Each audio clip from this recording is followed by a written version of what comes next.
Hello. 자, 안녕하십니까? SM 마스터 잉글리시의 Mr. Brian입니다. 자, 오늘 이 유튜브 영상을 통해서 제가 우리 학생들 그리고 학부모님들에게 꼭 전달하고 싶은 내용은 바로 우리 학생들이 유아 때부터 대략 영어를 처음 배우는 5세 때 혹은 초등학교 5세 때부터 7세 혹은 초등학교 1학년 때 영어를 처음 배우는 학생들이 거의 대부분의 어떤 그 교육기관에서 배우고 있는 바로 파닉스입니다.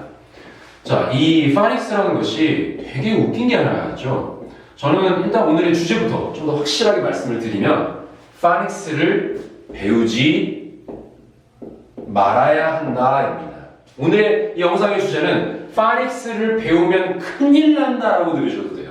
파닉스를 배우면. 혹은 파닉스를 굳이 하나도 쓸모가 없는 이 파닉스를 배우고 싶다면, 열심히 돈 내서 선생님들한테 배우고 싶다면, 그렇다면 굳이 배울 거라면 추가 보충으로 반드시 아이들이 함께 무엇을 배워야지만 되는지까지를 설명을 해드리고요. 왜 배우지 말아야 되는지에 대한 너무 명쾌하고 단순한 논리로 우리 학생들과 학부모님들에게 이 정보를 전달하고자 합니다. 단순하게 한번 말씀드려 보겠습니다. 이 파닉스라는 것이 언제부터 도대체 우리나라 영어 교육 시장에 들어왔는가를 저희가 한번 살펴봐야 될 것 같은데, 제 기억으로 제가 되게 어렸을 때 외국에 나가서 공부를 하기 시작했는데, 저 처음에 영어 알파벳 ABCD를 처음에 배웠던 게 초등학교 2학년이었거든요. 제가 ABCD를 처음에 배울 때 제 주변에서도 누구도 파닉스에 대한 이야기를 해준 적이 없었습니다. 제가 영어를 처음 배웠던 날, first day 때 바로 무엇을 배웠냐면 A부터 Z까지를 배웠고요. 다음에 두 번째 날, second day 때 제가 이 스펠링들이 모여져 있는, 예를 들면 학생이라고 따져서 student라는 단어를 어떻게 읽어야 하는지에 대해서 사전 옆에 나와 있는 발음 기호를 읽는 법을 배운 것으로 아주 생생하게 기억하고 있습니다. 그러니까 첫날에는 알파벳 A부터 Z까지를 배웠고, 둘째 날에는 이 알파벳들로 나열되어져 있는 단어를 어떻게 읽는 것인가를 사전 안에서의 발음 기호를 통해서, 발음 기호를 통해서 강세도 읽는 법을 배웠고, 어디에서 길게 발음을 하는지 등을 쉽게 배울 수 있었고, 딱 이틀의 수업으로 제가 지금까지 하고 있는 모든 영어, 혹은 가끔 가다가 막 도저히 읽을 수 없는 어떤 의학 용어라든지 법전 용어들을 제가 뜻을 헷갈리거나 발음하는 게 헷갈리면, 묵음들 따위 때문에, 그러면 이제 사전 찾아가지고 발음 기호를 읽고 있죠. 자, 그럼 되게 신기하지 않습니까, 여러분들? 불과 15년 전에만 해도 대한민국에서 그 누구도 신경 쓰지 않고 있던 파닉스가 요즘 5세에서 7세 영유아들, 그리고 초등학교 1학년 때 영어를 시작하는 거의 대부분의 학원들에서 파닉스. 마치 파닉스가 무슨 reading comprehension, 읽기 독해 능력을 키워주는 과목이라도 되는 것 마냥 학생들에게 수업을 하고 있어요. 정말 웃길 노릇입니다, 이거 정말로. 자, 그러면 정답부터 던지고 들어갈게요. 배우지 말아야 되는 이유 첫 번째, 아이들이 파닉스를 통해서 발음을 그냥 읽을 수 있는 능력 그 자체만 가지고 어렸을 때 학습을 하다 보니까 학생들이 1차적으로 발음을 정확히 하는 법을 배우는 습관을 기르지 않게 됩니다. 파닉스에는 함정이 되게 많아요. 예를 들면 묵음 발음이라든지 여는 발음이라든지 이런 것들은 알 수가 없죠. 예를 들면 honest, 이거 정직하다 할 때 H로 시작하는데 H 발음 안 나가거든요. it's an honor, 영광입니다 할 때 H로 시작하는데 발음이 이것도 안 되고요. 등등등 발음되지 않는 부분들에 대해서 정확히 발음을 하지를 못하고, 처음 보는 단어를 사전 보면은 정답지라고 봐야 되는데 정답을 보고서도 발음을 어떻게 하는지를 알지 못하는 이런 습관들을 기르게 되고, 여러분들 오늘 그 본인이 학생이시라면 혹은 부모님들이시라면 지금 당장 사전에서 아이들이 모를 법한 단어 하나 찾아주셔가지고요, 사전으로 아이들 발음하게 한번 읽혀보세요. 아이들 발음을 정확하게 하지 못합니다. 일단은 정확하지 않는 발음, 자 여기서 부가적으로 창출되는 나쁜 결과물들이 있죠. 정확하게 발음을 하지 못하니까 정확하게 듣지를 못합니다. 정확하게 못 발음을 하는데 본인이 정확하게 들을 리는 만무한 거죠. 정확하게 발음 못하고 정확하게 못 들으니까 정확하게 읽지를 못해요. 정확히 듣지를 못하고 정확히 읽지를 못하더라. 듣고 읽지를 못하니 아이들의 영어 학습 속도가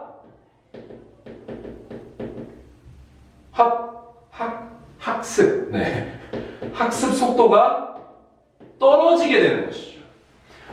이게 정확히 발음 못하는 거 하나가 이렇게 많은 결과를 나타내게 됩니다. 저와 함께 그 단어가 좀 느린 친구들, 뭐 우리 아이는 영어 어릴 때부터 단어를 좀 외우는 거를 벅차야 힘들어요. 아무도 응원할 학생 없어요, 부모님들.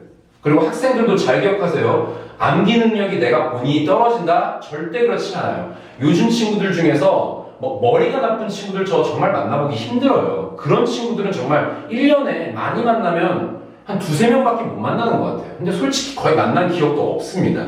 요즘 만나는 친구들이 너무 똑똑하거나 그냥 똑똑하거나 정도이지 똑똑한 아이들이 암기 능력, 특히 영어 단어 암기 능력만 떨어진다? 습관이 잘못 잡힌 겁니다. 영어 단어 암기하는 가장 좋은 방법은 쓰면서 읽고 읽은 목소리가 다시 귀로 전달이 되고 쓰면서 눈으로도 보고 말하고 듣고 쓰고가 이 동시에 이루어져야 하는데 아이들은 그냥 대충 발음하는 법을 배운 후에 어머님들 앞에서 읽은 거 뭐 동화책 읽기 해봐. 그 몇 단어 쉬운 단어 어머님들 앞에서 몇 단어 읽은 거 가지고 우리가 박수 칠 필요가 없고요. 5세부터 7세까지 영어 유치원 다니면서 외국인 선생님들이랑 Hello, my name is Brian. I am 7 years old. I like my chicken. I like pizza. My favorite food is pizza. 이렇게 몇 단어 되지도 않는 조합 몇 마디 시키려고 저희가 2~3년씩, 3~4년씩 공부시키면 안 된다는 얘기죠. 그러니 영어를 3학년, 4학년 때 시켰는데 영어 학습에 별로 투자도 안 하신 어머님들의 학생들이 영어를 갑자기 잘해버리는 순간 자멸감이 드는 거예요, 학생들은. 부모님들도 마찬가지고요. 그러니까 올바른 선생님한테 정말 필요한 공부를 제대로 된 시간 투자를 통해서 만난다라는 것이 바로 파닉스가 왜 필요 없느냐에 대한 첫 번째 이유가 됩니다. 두 번째, 사실은 첫 번째보다 전 두 번째가 훨씬 더 중요하다고 생각합니다. 이 두 번째가 끝입니다, 참고로. 두 번째 이유는 바로 이놈의 파닉스 학습법을 너무 어린 시절부터 배워놓은 덕에 아이들이 사전 찾기를 싫어합니다. 그러니 리딩 수업 시간에 모르는 단어가 수두룩 빽빽인데 예를 들어서 지문 하나에 모르는 단어가 20개에서 30개가 나오는데 그 중에 무진장이 중요한 동사, verb 하나, 명사 나온 2개, 이거 1개, 한 3단어 찾고 전체 내용 파악 다 됐다고 아이들이 엄마한테 거짓말하고요. 선생님들한테 정확하게 한 문장 한 문장 해석해봐 그러면 막혀가면서 다 틀리는데 대충 감으로 한 10단어로 10개의 낱말로 구성되어 있는 것 중에서 3~4단어로 어차피 흐름 기억하면 어느 정도 뜻은 파악이 되니까 된다고 얘기를 해요. 이 다음 편에서 제가 원어민 강사를 저희 학원에 두지 않는 이유에 대해서도 설명을 드리겠지만 파닉스의 개발 시점은 International Students, 저희 학생들처럼 제2 외국어로 언어를 배우는 학생들을 위해서 만들어진 학습법이 아니고 제1 외국어로 이미 아이의 주변 상황에서 언제나 영어로 말을 듣게끔 하고 있는 상태의 학생들이 들었던 단어를 읽고 읽어낼 수 있는 능력을 키워주기 위해서 파닉스가 개발된 것이고요. 저희처럼 모국어가 국어로 쏟아져 내고 있는 상황에서는 듣기 자체가 안 되는 학생에게 읽을 능력을 부여하는 것은 뜻도 모르고 읽을 능력만 부여하는 것은 결코 좋은 방법이 아닙니다. 그렇기 때문에 학생들이 단어를 찾지를 않아요. 일단은 정확히 발음도 못하고 듣지도 못하고 읽지도 못하고 속도를 떨어뜨리고 이제는 단어를 찾지도 않게 만들어버립니다. 앞뒤 단어 몇 개만 붙여가지고 필대로 그냥 풀어버리니까. 그러니까 토플이 나중에 학생들이 점수가 올라가다가 60점, 70점, 80점대가 딱 오면 이제 데드라인에 딱 멈추는 거예요. 그래서 80점에서 100점 넘어가는데 2년, 3년씩 공부하다가 포기하고 그냥 고등학교 올라가서 내신 공부하는 겁니다. 제가 이거를 가볍게 보지 않습니다. 영어는 단어로 시작해서 단어로 끝납니다. 뭐 과거의 문법을 뭐를 어떻게 공부를 시켰건 영어는 암기 과목이 맞습니다.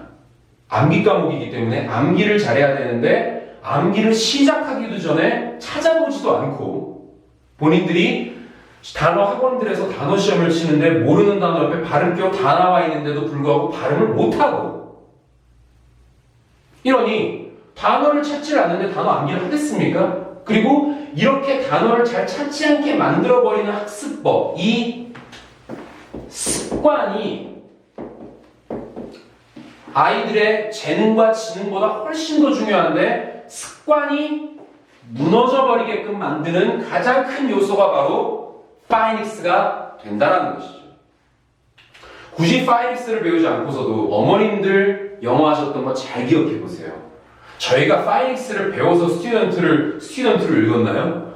S는 원래 스 발음이 납니다. T는 트 발음이 나고요. U는 우 발음이 나고요. D는 드 발음이 나고 E는 에 발음이 어 발음이 나고 N은 은 발음이 나고 T는 트 발음이 나기 때문에 student라고 읽을 수 있었던 거예요. 굳이 파이닉스를 배우지 않아도 차라리 그 시간에 리딩 스킬을 올리겠다라고 정직하게 이야기를 하던지 리스닝을 쉐도잉을 통해서 아이들이 많이 따라읽기를 시켜서 따라읽는 과정에서 아이들의 말하는 속도, 감정, 억양, 발음을 교정을 해주시던지 하셔야 된다는 얘기죠. 자, 올바른 학습법을 통해서 배우지 않아도 되는 것들을 버리고 그 시간을 조금 더 즐겁고 재미있고 효과적으로 다른 공부와 같이 밸런스를 맞출 수 있는 기회를 우리 아이들에게 제공하고 싶고요. 특히 초등학교 1학년에 시작인 학생들로부터 마지막으로 굳이 그래도 나는 배워왔다. 우리 애가 배웠다. 어쩔 수가 없다. 우리 애는 벌써 이제 초등학교 5학년이요. 중학교 1학년이요. 그렇다면 지금이라도 늦지 않았습니다. 제가 바로 둘째 날에 한 번에 배웠었던 발음 기호를 함께 지금이라도 강조해주고 사전 찾는 습관. 전자사전도 상관없습니다. 전자사전이든 네이버 사전이든 다음 사전이든 어디든 웬만하면 발음 기호 다 있습니다. 발음 기호를 찾아보는 연습. 그리고 내가 찾은 단어는 궁금하고 발음을 어떻게 하는지도 궁금해해야 한다는 것. 영어 공부를 잘하는 가장 좋은 습관은 쓰고 읽고 말하고 듣는 것입니다. 네 가지가 동시에 이루어지게 하는 것은 너무나도 쉬운 일이죠. 앞에 태블릿 피스가 있어야지만, 헤드셋이 있어야지만 가능한 것이 아니라 내가 읽고 내가 받고 내가 쓰며 내가 말하는 것이 내 귀로 들리게 하는 그런 학습법을 제공해 주는 것이 이건 원초적이면서 논리적이고 절대로 타협 불가한 부분이라는 부분을 꼭 설명드리고 싶었습니다. 자, 다른 영상들 제목 잘 보시고 우리 아이가 공부를 해나가야 되는 방법이 이렇구나 라고 다시 한번 꼭 이런 올바른 정보를 듣고 보셨으면 좋겠고요. 기회가 된다면 궁금하시다면 설명회 때 오시거나 혹은 저를 학원으로 내방하셔서 찾아주시면 더 자세한 설명을 드리도록 하겠습니다. 자, 다음 시간에 뵙도록 하겠습니다. Bye.